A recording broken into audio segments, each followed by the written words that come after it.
Hi mga mahadera, nandito ako ngayon sa workplace namin, and habang papunta kami dito sa Jollibee, nakita ko si kuya na nilalagyan niya ng mga karton yung upuan ng motor. And ayan, malaking tulong to sa mga nakaparada para hindi mainitan yung upuan nila. So ayan, kausapin natin si kuya. Ayan. Kuya, ayan. So ikaw yung naglalagay ng mga karton, no? So ano yung reason para bakit ka naglalagay ng mga ganito sa mga nakapark na motor? Para sila mainitan. Para hindi mainitan.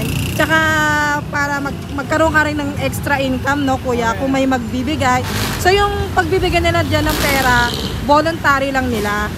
Okay kayo? O kung gusto lang nilang magbigay.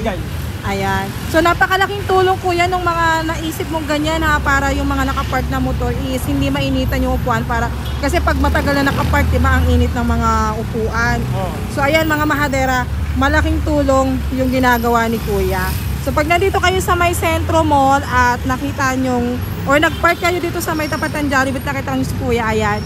So pwede nyan lagyan yung upuan ninyo ng karton. Maraming salamat kuya.